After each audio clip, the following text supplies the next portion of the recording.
David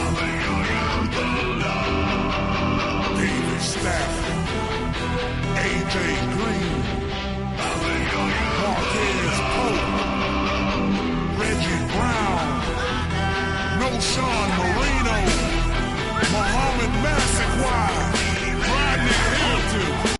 Welcome to another episode of the Herschel Talkers. We have about 8 or 9 days till the first game, week 1, college football season. We got Big Sean again on the phone. How are we doing today? Doing great. How are you? Hey, swig of beer, swig of water for the working man. He's always out there working, pounding the streets. How are we doing this week? Are you excited? I'm excited, man. I feel it in my plunge, Trey. Awesome. Hey, let the boy watch. The boy what? Hey, for those of you, that's an old reference from Eastbound and Down. Kenny Powers, great HBO. We'll jump right into it. Offensive line, wanted to get your thoughts on that.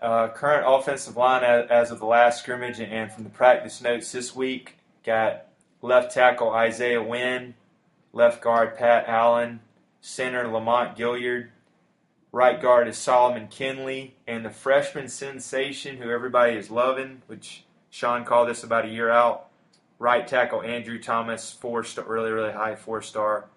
Wanted to get your thoughts on the offensive line, and looks like they're kind of coming around a little bit from the practice notes.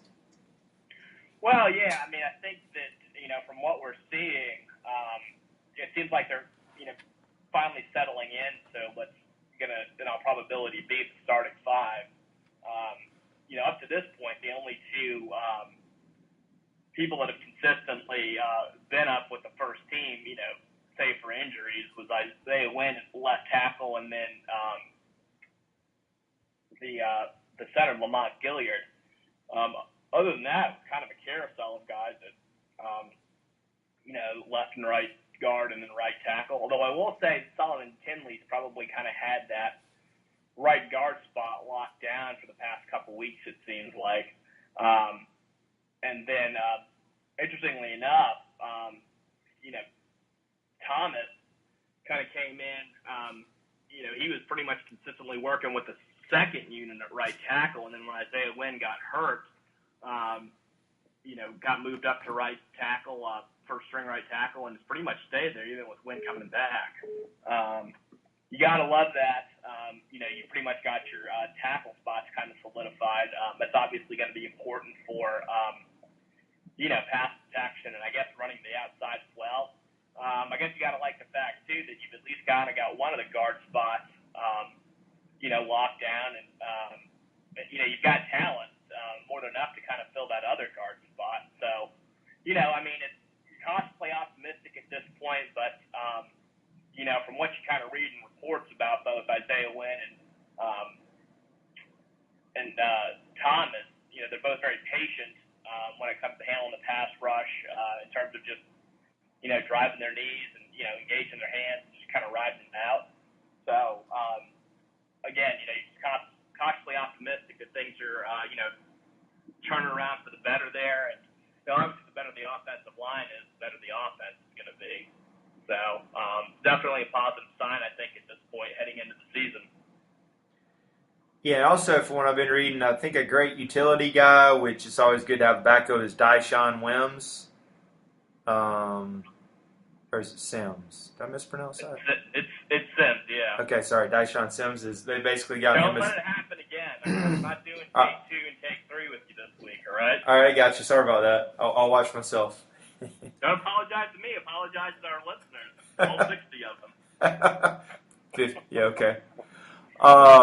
He's a utility guy. He's basically can come in and play all the different positions, which is great. And I think they've also got him, God forbid anything happens to Lamont Gilliard, because it's good to have a good backup with the center, who's always underappreciated, kind of like the engine that starts everything, the old metaphor.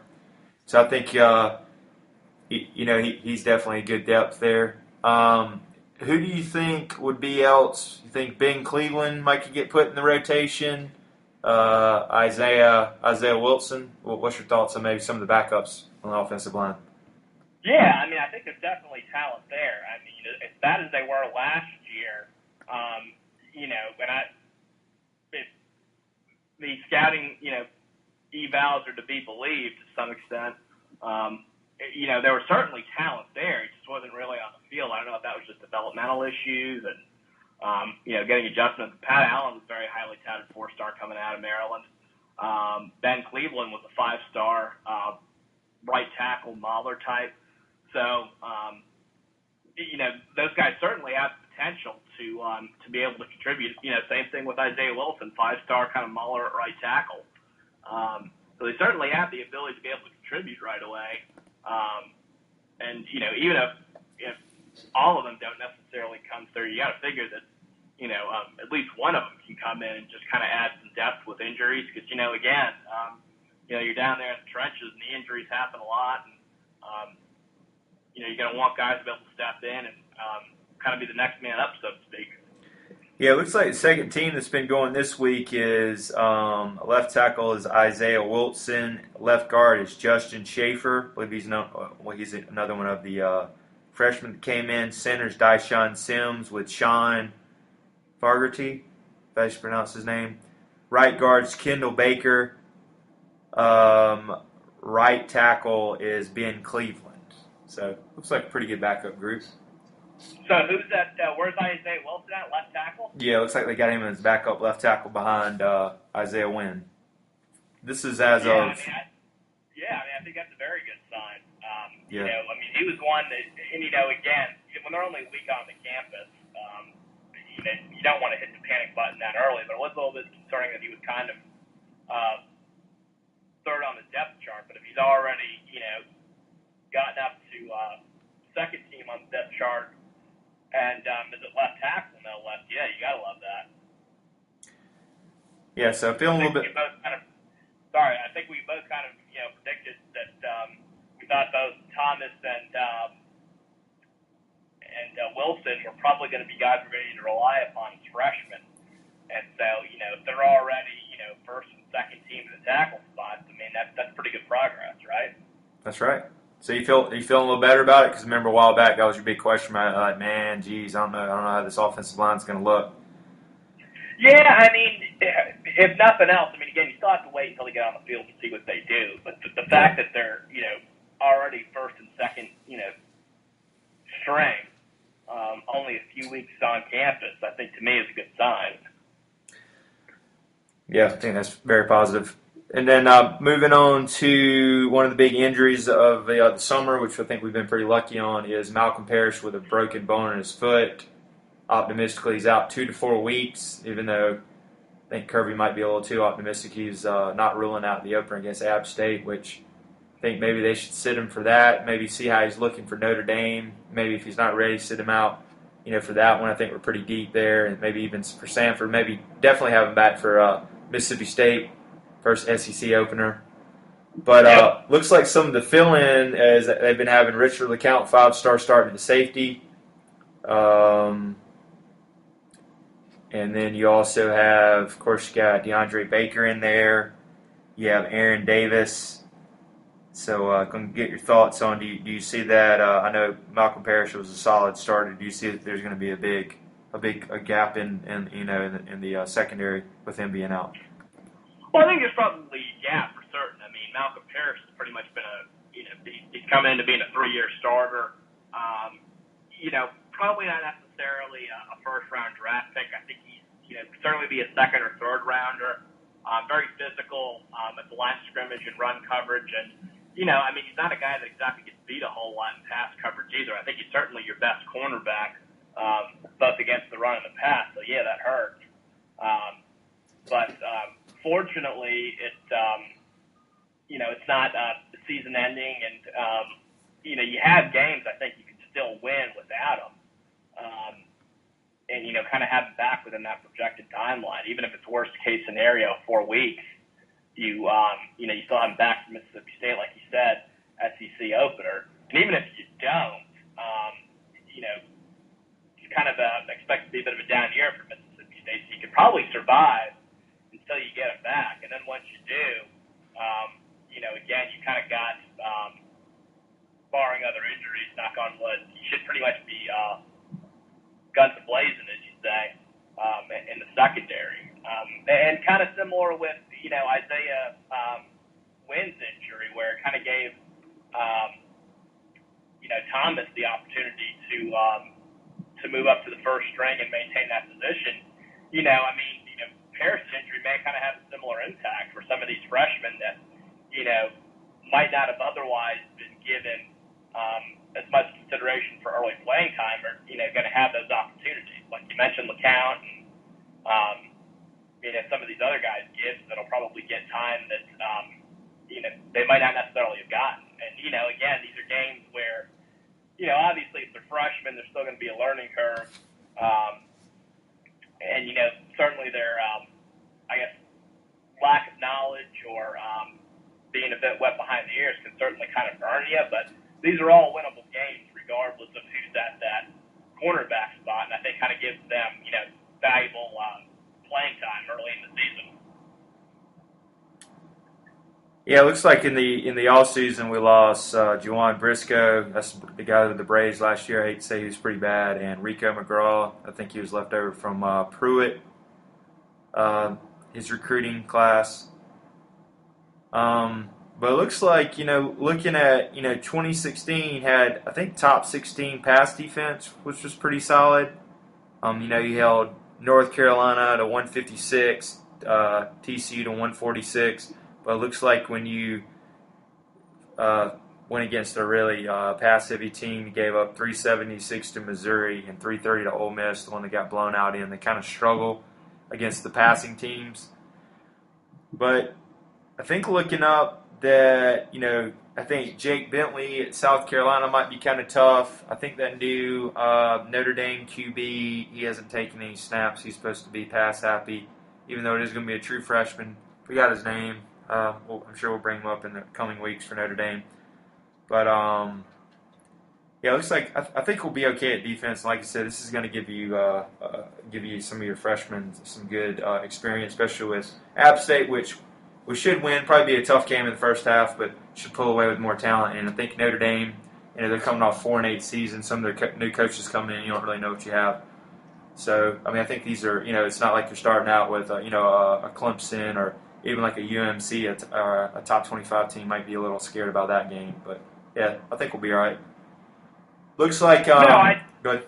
I do too. And, Missouri definitely, that's tough to give up that many yards to them. But, Ole Miss last year, they had a lot of playmakers. They put up a ton of yards on Alabama, too. And, yeah. Alabama's got, on paper, have one of the best secondaries in college football. So. Yeah, I agree. Yeah, it looks like Easton was a little bit more accurate in the second scrimmage, which is positive. I know a lot of people are questioning, so I think they're saying he's looking a lot better. He's being a leader out there, so that's positive. Looks like Fromm was doing pretty well. So I think the scrimmage, they don't really give out too many statistics or anything, but it's looking positive. So any thoughts from the scrimmage, or did you read anything? The second scrimmage? No, again, I kind of echo what you said. It seems like, and again, it's only a scrimmage, practice, or what have you. But yeah, Easton seems like he's, he had a better day, and ultimately, I think that, that offensive line, again, I know people were a little bit concerned because he didn't really show as much progression over the course of his freshman year as people would have liked. I think it's hard to criticize him too much given how bad the offensive line was and, how non-existent the running game was for most of the season and how bad his receivers were as well, in all honesty and candor. But again, I think with that offensive line, kind of coming into shape, I think you're going to see, improvement with Easton in a lot of areas, because of all the other things that offensive line is going to help improve offensively for him. Yeah, I agree. And then wanted to transition into the 2018 recruiting class. Georgia had awesome week last week, picking up 3 4-stars. Started out early in the week with Elijah Moore, wide receiver, 4-star from St. Thomas Aquinas in Fort Lauderdale, Florida. So anytime you get someone from out of state is Very, very good. I'm going to butcher his name here. You got defensive end from Marietta, Georgia, Aziz Jalari, I believe. They call him Z's, which is a solid. They say he's just I think he can squat like 500 pounds, 39-inch vertical, just a real physical freak, which is great. And then closing up Saturday, getting the other Jackson. Exactly, Canaris Jackson from Peach County, Fort Valley. That was huge.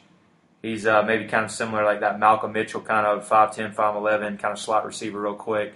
So getting three 4-stars was huge. And I believe, according to 247, they jumped from number 55 to number 24 according to 247 Sports. So a great week. And I believe they're up to, if you count the kicker, they're up to 12 commitments for 2018. So I was going to get your thoughts on last week, picking those up.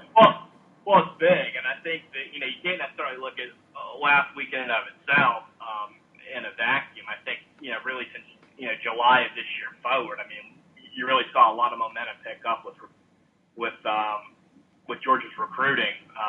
They started out super hot even last year, where they had 3 commitments early on, and then you had a ton of guys that decommitted. And then it kind of had a lull where there really wasn't much there, and people wondering, well, man, is this going to be, a relapse or a bad class? And, Kirby's putting it together. James Coley, too, you got to give that guy a lot of credit. Yeah. We were just kind of barren when it came to wide receivers. Last year, or I guess really this year, the incoming freshman class, I mean, we brought in a ton of quality players, and he's got 2 4-stars already committed for 2018. I think he's got 2 5-stars for 2019. So exactly. It seems like in a year he's basically turned it from a position of weakness to one that looks like it's going to be strength in Athens for a long time to come. Yeah, definitely. Building some depth. I think he just got a raise too, which is always good. So yeah, he's doing work, as Sean said. Yep.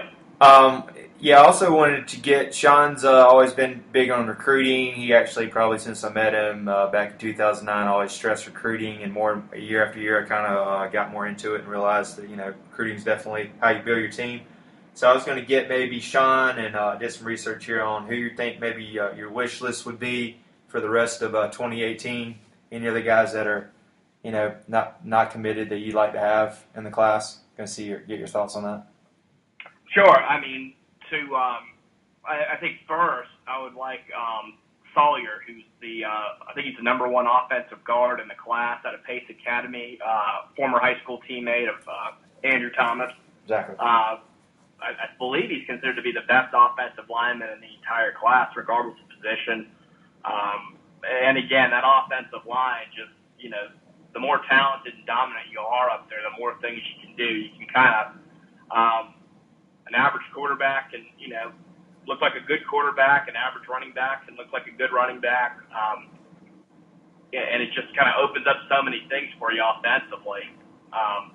So I'd love to have him. I'd love to have Trey Hill. He's another 4-star offensive lineman. Looks like he'll probably project out and probably play in center. But again, like you said, under appreciated position, but it gets the engine started every offensive play. Who else do I have on that list? Definitely those 2. Justin Fields, I know that, I think a lot of people want him just to say that we got a 5-star quarterback in the state of Georgia. I think it's definitely some of that there, especially after Lawrence committed to Clemson, and there's a lot of people that would love to have him. I think he's important for a number of reasons. So obviously getting the number 1 player in the state of Georgia, I think is always good, psychologically to recruit into people that are coming up in classes behind him. Obviously, he adds a dynamic element, from his ability to scramble and do some things that Fromm and Eason aren't going to give you. And it's a much needed 3rd-string quarterback. And see when he pans out, develops, pretty much gives you stability at the quarterback position for again years to come. Next guy I probably want is that Adams or Anderson, whoever it was, the outside linebacker from Rome who Adam Anderson. Initially was committed to us, then decommitted, committed to LSU, then decommitted. Just because I think when you added him along with the kid we added last week, I think it probably gives us as good as an outside linebacker class as any in the country for the year. And we're probably going to be a bit light on pass rushers at the end of this year with the loss of both Lorenzo Carter and Devin Bellamy. And other than that, I don't really now I'd love to be able to add some quality depth at defensive tackle. I don't know that we have a whole lot of options. I think we offered some kid from Oklahoma, I guess. That's probably the one area of concern recruiting-wise that I kind of have. It's interesting. You lose Rucker, and you lose it for whatever reason. A lot of people are pissed that we lost out on, Brown, the five-star recruit a couple of years ago, and then also we lost out on Solomon. Solomon, who went to Michigan. But other than that, I felt like he's been a pretty darn good defensive tackle recruiter, and he brought in some depth. I mean, we may not have gotten the top defensive tackle year in, year out in the state of Georgia, but we were getting high caliber 4 stars, both in state and out. And he added a couple 5 stars with Trent Thompson and Julian Rochester. This new defensive line coach we have, it doesn't really look like he's having the impact on the recruiting trail that you'd like to see. And, again, we're probably going to lose Trent Thompson this year. I guess we're going to lose John Atkins. So I guess kind of adding some depth there would be nice. But, again, I don't really necessarily know that anything's particularly feasible at this point either. Yeah, my wish list, pretty much you got most of those, but I was going to do Justin Fields. Be great to have that. Jamari Sari, as you mentioned. Trey Hill. I'm going to mention, just because he decommitted, I think we got a shot at James Cook, Dalvin Cook's brother. I know it would be another running back, but it's he's always having a good. We're going to lose Chubb Michelle and some of these other guys. That'd give you DeAndre Swift, Zamir White, who had a crazy week last week. I don't know if we talked about that. It was 3 touchdowns against Mallard Creek, which was impressive. I think he had 10 rushes, 175 yards, 89-yard touchdown, and over 100 yards receiving, which is crazy. And this is Mallard Creek's probably the top football program in the state of North Carolina. Exactly. So you're not playing against a bunch of bombs, cupcakes. So that was impressive. But yeah, you'd have James Cook, Zamir White, and you got DeAndre Swift this year, so you'll be deep again. So Georgia has no problems there. Adam Anderson's definitely the outside linebacker would be great. And another one, I guess, from reading up last night, Tyreek Johnson, I believe safety, 4-star. He's a lean towards Georgia, but I think another safety would be helpful. And I agree with the defensive needs, defensive end and defensive line. We definitely need to maybe try to get at least one for next year. And I keep reading more about Trey Scott's got to get in there and kind of got to build out his recruiting trail. They're talking really a lot about him. Speaking of him, replacing Rucker as a technician, technique. They're trying to really get that in there, and I think a lot of the guys he's real big on that, which can be good. You got to be more than just a rusher off the edge or just brute strength. Got to have good technique. So I think that's really good. So we'll discuss that. As you know, what's the next big maybe commitment looking down the line that you know of? Is there any other ones that are kind of coming up pretty soon, or is that it for a while? Commitment dates for this class? I think that kind of does it for a while. I think a lot of the other guys, they can certainly commit during the fall, but I think Sawyer is looking like he's probably going to wait until National Signing Day. I think Fields may be the same. So it kind of depends. I think the one thing that Sawyer said is, the one thing that intrigues him is that Andrew Thomas, if he's given the ability to get early playing time, which clearly, if the current depth chart holds true, he clearly will. The other thing is that he wants to see Georgia kind of win a few more games. And so, because I think that, Clemson is, the other big contender for them. They're just coming off the national title. So I think that, again, if we can get in the SEC championship game or, that probably helps kind of sell some of these guys as well. Again, I kind of really feel like one thing that's very underrated in recruiting is the fact that, there's always going to be a group of kids that are going to want to play for that, I use the term dynasty loosely, but kind of that program that has year in, year out a realistic chance of, winning conference championships and, making a playoff appearance. A lot of kids don't want to go someplace and go 7-6, 8-4. Exactly. And so I think that if Georgia can show them, like, look, we can get into that, SEC championship game, we can get in the playoffs, I think you're just going to see a lot of recruiting momentum swing our way. Yeah, definitely agree. I think maybe Georgia can start off 4-5-0, maybe even top 10. I think you get to see some guys coming out of the woodwork and maybe go ahead and sign. But yeah, if they come out and they struggle, we might lose some of these guys. Kirby's talking them up, getting them on campus and everything. I think they got to see some results. No, that's right. And the thing is that this offensive line has come around like it should. There's really not, maybe it's, the kicking position or whatever, but, there's really not or shouldn't be a glaring weakness on this team. I mean, you look at defensive line, you got an experienced, talented unit. You look at the linebacking core, both inside and out, experienced, talented unit. Same thing for the secondary. And you flip over to the offense. I mean, you got Jacob Eason, who, the kid's got a world of potential. You got an offensive line that, got a massive influx of talent and looks like they're really going to be able to do some things. Wide receivers, the same. You both had some holdover guys that are, finally coming through, as well as, an injection of talent. And of course, running back position's always been what it's been, since, since, 2010 or so. So it's been a position of stability and strength for Georgia. So, again, there really shouldn't be a whole lot of excuses, barring injuries and some other things. And the schedule, I think, kind of lines up favorably for us as well. Every game on that schedule, in all honesty, really is winnable for Georgia. And it's not one of those winnables where, living on a prayer, being optimistic Disney dogs. Nobody in the East really, I don't think on paper, has the team that Georgia does. Again, on paper. Now, again, you've got Florida.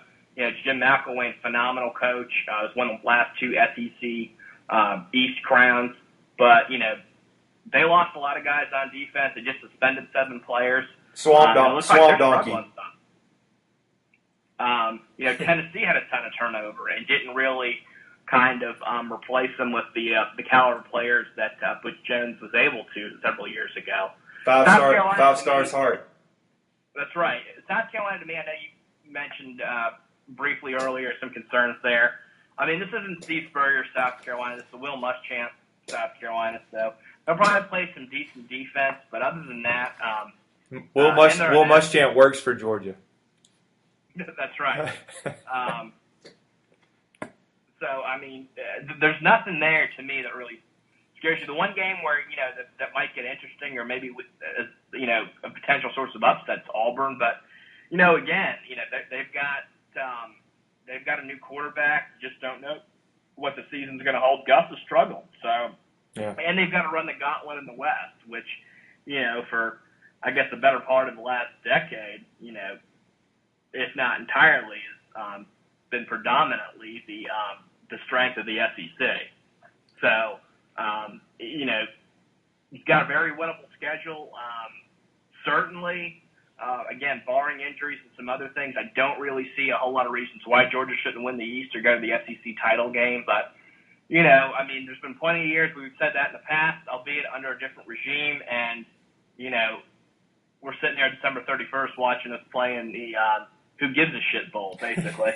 Hey, Liberty Bowl, Outback Bowl, makes your stomach cringe. Here we go. Anything before January 1st, you're just like whatever. Speaking of that, I did rewatch with Mama T the other day. I don't know why it was on SEC Network. I rewatched that TCU Georgia Liberty Bowl from last year.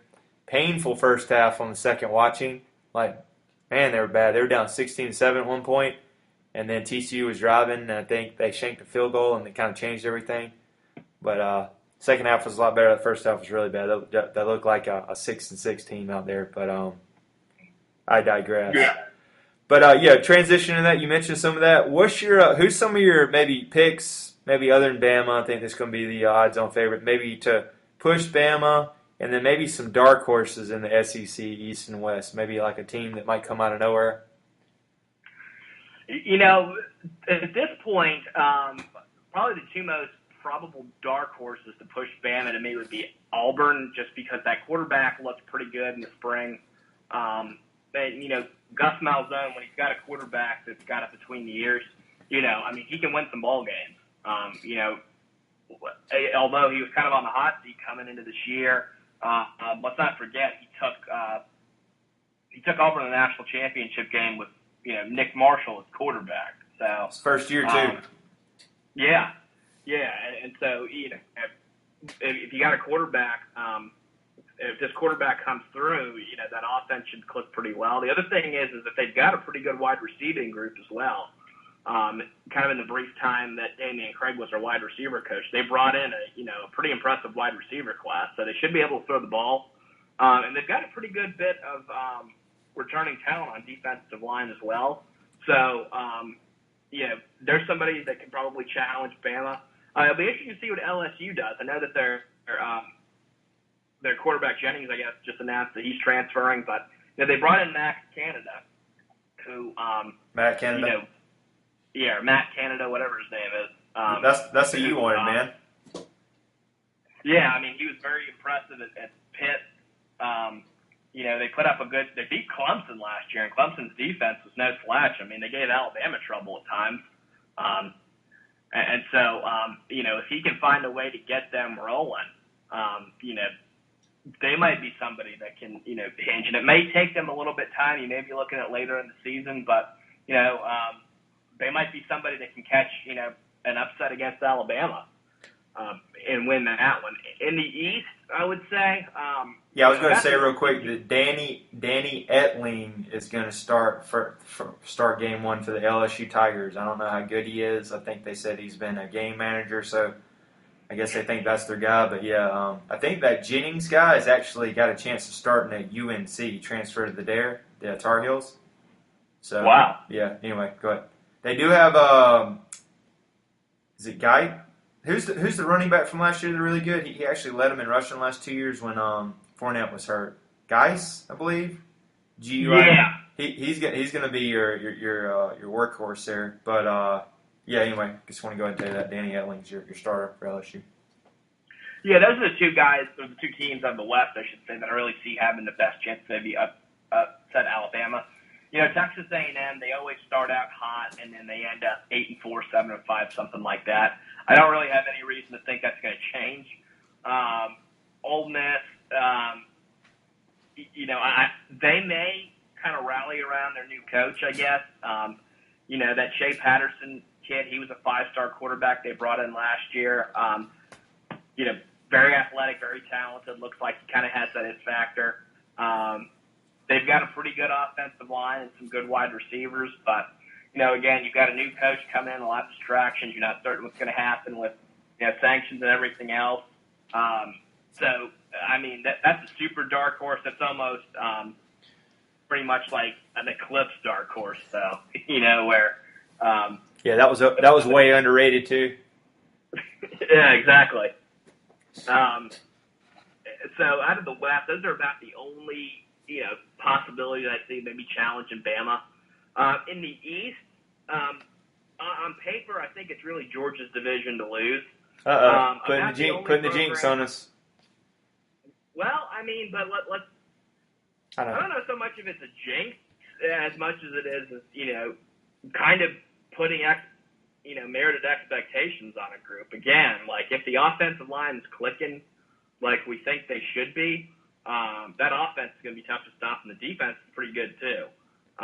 You don't have, I don't think, anywhere else in the East a team that's remotely as complete as Georgia. But if you're going to look at somebody else that can maybe win the division, I think you always go Florida. That was a program that was thought to be a bit of a dumpster dive when McElwain, took over. But he's found a way to win the East 2 years in a row. And until somebody unseats him, I think you kind of got to give him the benefit of the doubt. It's almost kind of like a Mike Krzyzewski type where, he can basically take a bunch of average, unathletic, kids, and he may not win the Final Four, but he wins the ACC and, gets you pretty deep in the tournament. I mean, that's kind of how I look at Jim McElwain at this stage of his career. Other than that, maybe Missouri. They seem to be feisty. I think it depends on how that offense comes around. But other than that, I mean, again, I'm really hard pressed to see anybody else doing anything in the East. I mean, it's just a bad division. Yeah, I agree with some of that. Here's my picks. I'm gonna go out way in left field here. I'm not talking politics at all.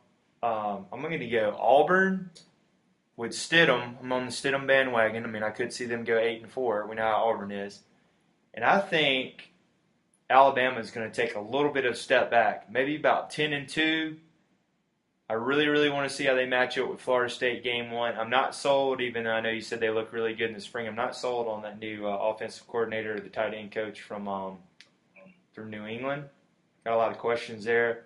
And I think Hurd is going to struggle because, as you said, Lane Kiffin, dumpster fire, cluster in the off the field, but good X's and O's. He pretty much put him on the pretty much led him the last 2 years. So I'm just going to say maybe 10-2 could be really smoking the pipe here. 10-2, take a little step back because you can't be great forever. I know they're loaded as usual. Could be wrong. Maybe even struggling at opener. I'm just saying if they lose that first one, watch out. This could get interesting. Or they could, like they did a couple years ago, and just get really motivated. And then now everybody in Tuscaloosa just has a meltdown and says Saban's washed up, and he runs the table. So I'm saying that. In the East, I'm good. Okay, Florida. Here it is. Just because it's Florida and being a Georgia fan, lost 3 straight years. Lost 21 out of 27. They have only 3 away games in the SEC, and another one. They play one away game. They only play one away game until the beginning of November because of these 2 neutral site games and the whole switching up with LSU. So they have a favorable schedule. Of course, I want them to lose, but as we say, the road to the East runs through Jacksonville. If we lose that one in Jacksonville, we probably need some help. We probably go 9-3. So we got to win that one. That was a huge swing game, of course. And my dark horse team is going to be, just because they've been recruiting well, it's going to be Stoops at Kentucky. I see them making a little noise. I could see them maybe 8-4, but scaring some teams, real competitive. And and maybe even can snap the streak against Florida this year. What is it, 35, 36 straight they've lost? Because they've gotten really close recently. Because I love Kentucky to make some noise. South Carolina sees 6-6, 7-5, like you said, being competitive. But I think Bentley might struggle a little bit, and then I think their defense will be good. But I think Missouri's going to be god-awful. I'm seeing them next to last. Tennessee will be better than them. So that's my picks. But, of course, my heart tells Georgia, but until you beat Florida, show me something. Doggies. One last thing I wanted to ask, because Sean always loves this topic. Out of the SEC East or West, who do you see as the dead man walking coach on the hot seat? Maybe this is their last year. This could be, they're looking for applications in the off season.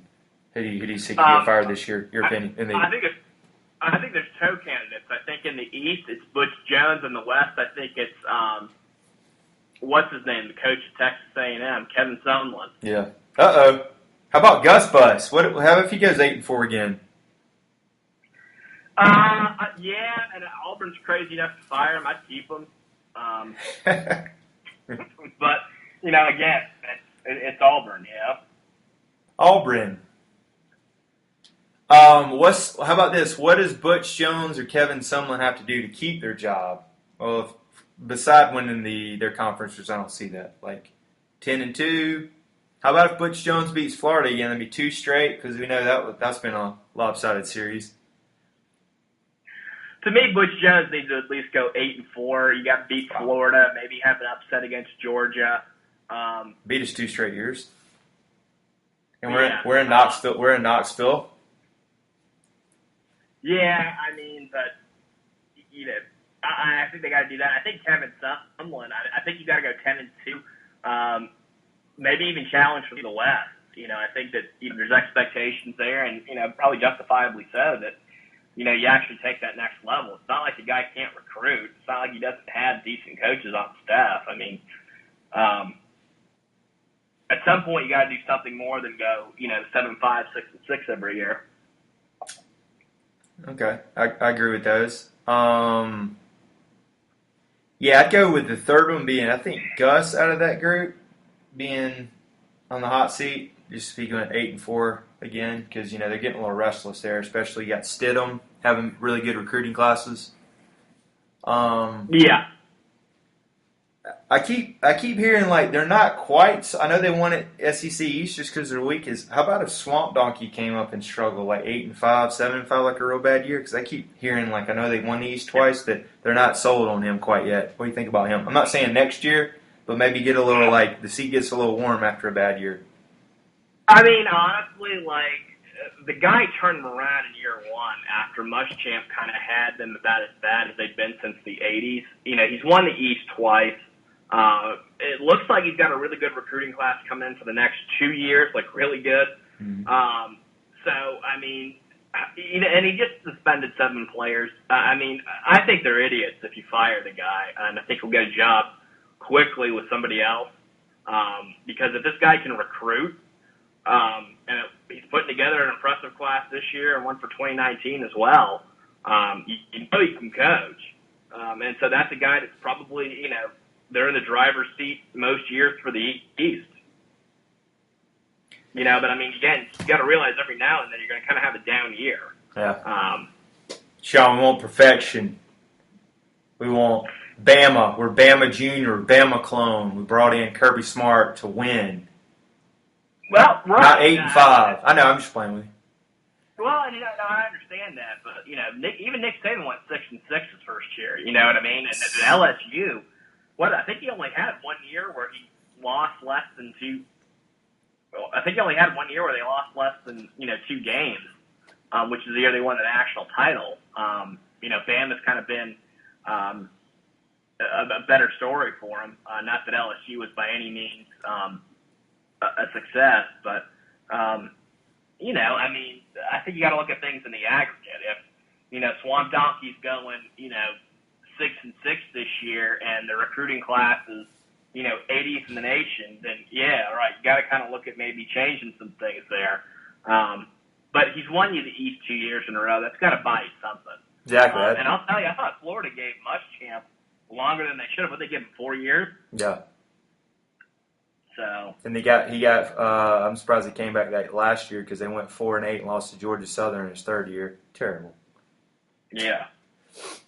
All right, good stuff. Looks like we're coming to the end here, but good thoughts from Big Sean. And next week is Christmas week. Even though this week actually starts the college football season, even though it's like Stanford, Colorado State versus Oregon State, all those West Coast teams. But yeah, I'm excited about on a tangent about a little Conor McGregor Mayweather on Saturday.